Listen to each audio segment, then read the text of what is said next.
খাদক বউ, যা পায় তাই খায়। বেশি খাওয়ার কারণে কি ডিভোর্স দিতে চায় স্বামী, নাকি অন্য কিছু? রেখে গেলাম আপনাদের ননদকে। যেদিন নিজেকে পরিবর্তন করতে পারবে সেদিন আমাকে ফোন দেবেন, আমি এসে নিয়ে যাব। আর যদি পরিবর্তন না হয় তবে ডিভোর্স লেটারের জন্য ফোন দেবেন, ডিভোর্স লেটার পাঠিয়ে দেব।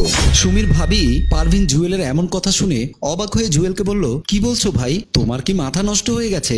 জুয়েল বলল, আমার মাথা নষ্ট হয়নি, সুমির কাছ থেকে সীমাহীন কষ্ট পেয়ে এই সিদ্ধান্ত নিতে আমি বাধ্য হয়েছি। পারভিন বলল, সুমি কি করেছে সেটা তো বলবে। জুয়েল বলল, কি করেনি সেটা বলুন, আমার মান সম্মান সব শেষ, মা বাবার সামনে দাঁড়াতেও এখন আমার লজ্জা লাগে। পারভিন বলল, সুমি কি হয়েছে বলতো? সুমি বলল, ভাবি আমিও তো কিছু বুঝতে পারছি না।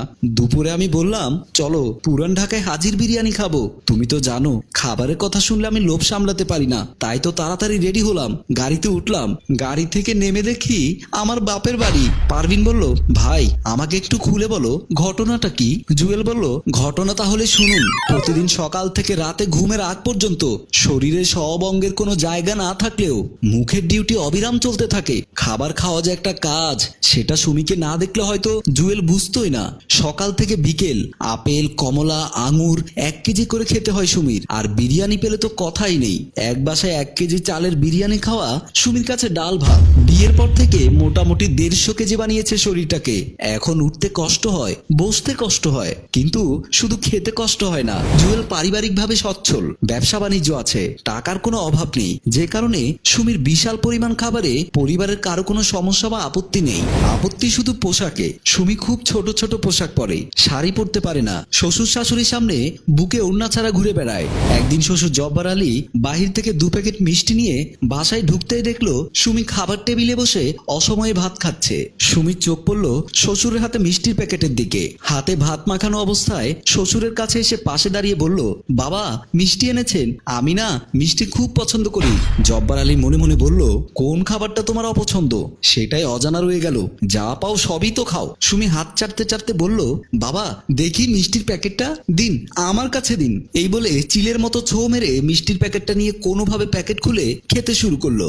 জব্বার আলী বারণ করতে যাবে তার আগেই 1 প্যাকেট শেষ, আর 1 প্যাকেট খুলে খেতে শুরু করেছে। খেতে খেতে শ্বশুরের দিকে তাকিয়ে বলল, বাবা মিষ্টিগুলো অনেক মিষ্টি। শ্বশুর জব্বার আলী একটু রাগ করে বলল, আমি তো বাপের জন্মেও শুনিনি যে মিষ্টি তিতা লাগে, বলেই বেডরুমে চলে গেল। সুমি মনের সুখে মিষ্টি খাচ্ছে। জব্বার আলী রুমের ভেতর ঢুকে দেখলো স্ত্রী মিনা বিছানা ঠিক করছিল। জব্বার আলীকে দেখতেই মিনা বলল, এত দেরি করে আসলে কেন, আর মিষ্টি কই? জব্বার আলী বলল, মিষ্টি তোমার বউয়ের পেটে। মিনা বলল, মানে কি বলছো? জব্বার আলী বলল, বাসায় ঢুকতেই রাক্ষসের সামনে পড়েছিলাম, মিষ্টির প্যাকেট দেখে ঝাঁপিয়ে পড়ে ছিনিয়ে নিল, তারপর বাকিটা ইতিহাস। মিনা বলল, এভাবে বলো না, যাক খেয়েছে যখন খাক, তুমি আবার একটু যাও মিষ্টি নিয়ে আসো, মিষ্টি ছাড়া কিভাবে বাচ্চার মুখ দেখতে যায় বলো?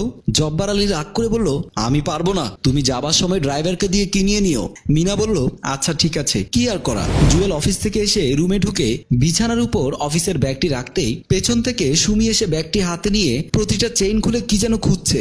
জুয়েল সুমির দিকে ফিরে সুমির তাড়াহুড়ো দেখে অবাক হয়ে জানতে চাইলো, কি ব্যাপার, কি খুঁজছো?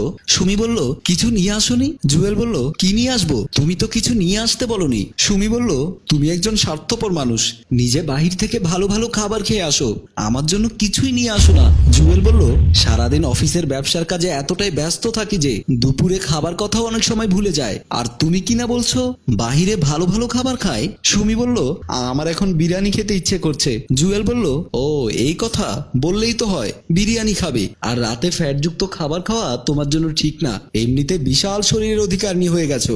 সুমি বলল, কোনো বাহানায় আমি শুনবো না, আচ্ছা আমি বিরিয়ানির অর্ডার দিচ্ছি, আগে একটু ফ্রেশ হয়ে নেই। পরের দিন সকালবেলা আমার ছোট খালা আসলো আমাদের বাসায়। খালা আমার বয়সী হবে। খালা খালু দুজনেই দুবাই থাকে, 3 দিন আগে দুবাই থেকে এসেছে। আজ আমার বউকে দেখতে আসলো। ড্রয়িং রুমে বসে আম্মার সাথে গল্প করছিল। আম্মা সুমিকে ডাক দিল। সুমি এমন একটা ওয়েস্টার্ন ড্রেস পরে ড্রয়িং রুমে খালার সামনে আসলো। আম্মা সুমিকে দেখে আজ অনেক লজ্জা পেল। খালার চোখ তো কপালে। সুমি সোফার পাশে এসে দাঁড়িয়ে বলল, মা আমাকে ডেকেছেন? আম্মা বলল, ডেকেছিলাম বৌমা। জুয়েলের ছোট খালা চোখ ইশারা দিয়ে বলল, সালাম করো। খালা সুমিকে দেখে চোখের পলক পড়ছে না, মনে মনে বলল, এইটা কি করলো আপু, ছোটখাটো একটা হাতির বাচ্চা আমার জুয়েল ভাগিনার গলায় ঝুলিয়ে দিল। সুমি আম্মাকে বলল, আম্মা খালা খাবার কিছু নিয়ে আসেনি? আম্মা আবার ইশারা দিল সালাম করতে। সুমি হাই হিল জুতো পরার কারণে খালাকে সালাম করতে গিয়ে পা পিছলে সোফায় বসা খালার উপরে পড়ে যায়। খালা ওমা বলে চিৎকার দিয়ে বাঁচাও বাঁচাও করছে। আম্মা তাড়াতাড়ি করে সুমিকে খালার উপর থেকে টেনে তোলার চেষ্টা করছে, কিন্তু আম্মা ফেল হয়ে যাচ্ছে, কোনোভাবেই তুলতে পারছে না। আর সুমিও এমন ভাবে পড়েছে শরীরের ওয়েটের কারণে নিজেও উঠতে পারছে না। চিৎকার শুনে আমি আব্বার রুম থেকে দৌড়ে এসে সুমিকে টেনে তুললাম। আমি জানি খালার ঠোঁট কাটা স্বভাব, কি না কি বলে ফেলে, তাই সুমিকে নিয়ে তাড়াতাড়ি রুমে চলে আসলাম। খালা যেন দম ফেরাতেই পারছে না। আম্মা পাশে বসে বুক মালিশ করে দিচ্ছে, আব্বা হাত টিপে দিচ্ছে। একটু স্বাভাবিক হয়ে খালা বলল, আপু তুই এত বড় হাতি পালিশ জানলে এ বাসায় আসতাম না। আমি যাই রে, তোদের বাসায় থাকলে নির্ঘাত মরণ আছে আমার কপালে। কি যে বিপদ থেকে বাঁচলাম। আপু দুলা ভাই ভালো থাকিস বলে খালা চলে গেল। আব্বা আম্মা যেতে বাধা দেবার পরও থামলো না। আম্মা আব্বা একজন আরেকজনের দিকে তাকাচ্ছে, কি বলবে বুঝতে পারছে না। বিছানায় বসে সুমি আমাকে বলল, খালা কেমন বলো তো? আমি বললাম, কেন কি হয়েছে? সুমি বলল, খালি হাতে চলে আসলো, হাতে করে কোনো খাবারও নিয়ে আসলো না। আমি কিছু বললাম না। চলো না দুপুরে পুরান ঢাকার হাজির বিরিয়ানি খেয়ে আসি। আমি অবাক হয়ে সুমির দিকে তাকিয়ে রইলাম আর ভাবলাম, একটা মানুষ এত খায় কিভাবে, আর সারাক্ষণ খাই খাই করে কিভাবে? আমি বললাম, চলো তোমাকে নিয়ে বাহিরে গিয়ে খেয়ে আসি। জুয়েল বলল, এবার বুঝলেন ভাবি ওকে নিয়ে কি পরিমাণে প্যারার মধ্যে আছি। পারভিন বলল, ভাই ও এখনো ছোট মানুষ, তাই বলছিলাম কি, আমিও তাই বলছিলাম, আগে শিখিয়ে পড়িয়ে বড় করুন, তারপরে সে নিয়ে যাব বলেই চলে গেল। সুমি আর পারভিন হা করে তাকিয়ে রইল। জুয়েল দরজা খুলে বাসায় ঢুকতে লাঠি দিয়ে জুয়েলকে পিটাতে শুরু করলো তার মা। জুয়েল বুঝতে পারলো না কি কারণে মা এভাবে মারছে। জুয়েলের বাবা দৌড়ে এসে লাঠি কেড়ে নিয়ে বলল, কি হয়েছে, তুমি জুয়েলকে মারছো কেন?